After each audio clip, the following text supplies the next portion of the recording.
It's another GT update, which of course means more motor swaps, and in a very nice twist this time around, despite having 5 cars, which is more than usual, we've still also had a full sheet, if you will, of 10 motor swaps as well. And a few of these are for surprising vehicles which you wouldn't necessarily be expecting to have any kind of swap in some cases, certainly the first one, and also a couple of engines, which aren't as obvious either, certainly in particular cars. So with all of that being said, let's dive straight into it. And in fact, the first 2 vehicles are definitely the wackiest and the least expected, in my opinion. Number 1 is the 2016 Mono. I would have never assumed that this car, or really expected that this car would have any kind of motor swap, because really, why would it? It's not like most people are doing like a drift build or something out of this machine, and yet it's blessed with one of the coolest motor swaps, the Suzuki Group 3 Vision GT engine. Even that car somehow, though, is overshadowed by probably the single craziest motor swap this time around, the Citroen BX19 from 1987, but the motor swap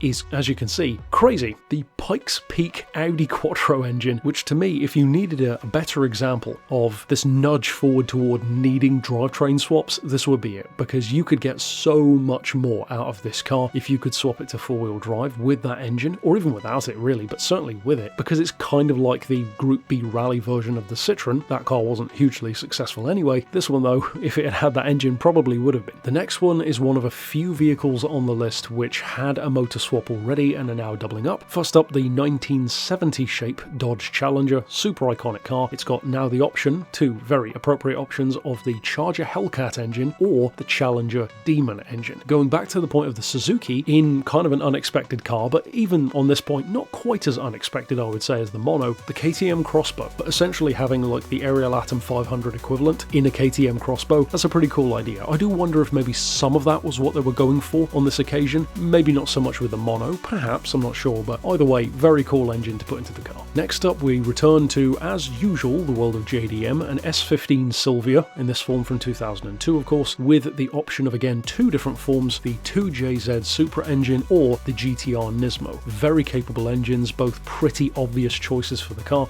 I guess the only one missing would be a V8, which I suspect it will probably get down the line anyway. Speaking of crazy choices though, we go back to a car which again already had a swap, the 2022 GR Corolla. Fantastic car. The rally version that I did of the Corolla is definitely one of my personal favourites. It's such a good rally car. Already had the 2JZ engine swap. Now, because apparently that just wasn't crazy enough, the Demon Challenger engine is an option to put into this car. Clearly the precedent is there for a drift V8 Corolla anyway, and yeah, that's a hell of an engine. You don't really need to do anything to it. You've immediately got 840 horsepower. Next up, we have a vehicle which of course arrived in this same update, and much like the Aventime last time around, immediately has a motor swap, and much like the Aventime, is not surprising at all that it would have one. Of course, the 1974 Toyota FJ40 Land Cruiser with the LS7 Rampage engine. I think that might be the same motor that you can put in the Willys Jeep. That would make sense. Of course, they are natural rivals within the game, at least to each other, so it was definitely something like that, even if it wasn't that engine. But yeah, we knew it was going to get a motor swap, or in all likelihood would have gotten one. It just happens that it's immediately gotten the motor swap. We're returning back to the world of high-performance GR hot hatches though, with Toyota again, this time the 2020 high-performance Yaris. This one again doubling up. 2JZ option of course was already there, with up around 800 horsepower anyway. Now, just like the Corolla, also the Demon Challenger engine, because apparently a 2JZ Yaris just isn't quite crazy enough. Even more monstrous, I guess, than, I can't recall if I did it as a special project or not, but even more monstrous than the crazy rally build I'd already done for the Yaris. So a hell of a thing, and a hell of a soundtrack as well. Next up, we've got some more variations, another pairing in fact, for another version of the Toyota 86, this time the 2015 shape 86 GT, which doubles up between a K24A Civic engine or, and this is a really interesting one, the 690T Alfa Romeo Giulia engine. That's a very curious choice, and I actually don't recall what other vehicles, if any, and of course you could Google this, but I don't recall the other cars that would have the Giulia motor swap even as an option. That's a really curious choice to go for. I don't know what they might be referencing there. Wouldn't imagine most people would use an Alfa Romeo engine in a real-world drift car though, but I guess it's kind of a baby Ferrari engine at the end of the day. And speaking of baby engines and baby cars, the last one, and definitely not least, is the Polo GTI from 2014, a car which I feel a lot of people don't really give enough attention because it was a day one vehicle, so it's easy to forget about it. But this one also gets a Vision GT engine,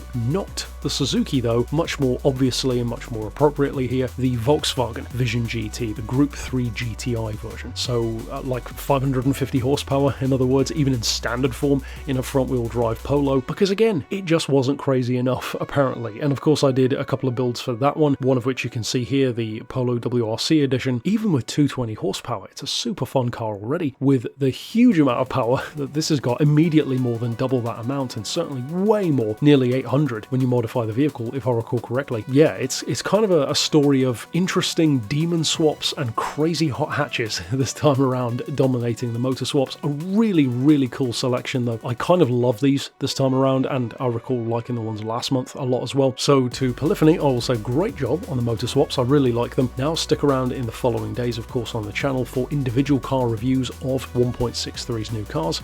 I'll see you then, and thanks for watching.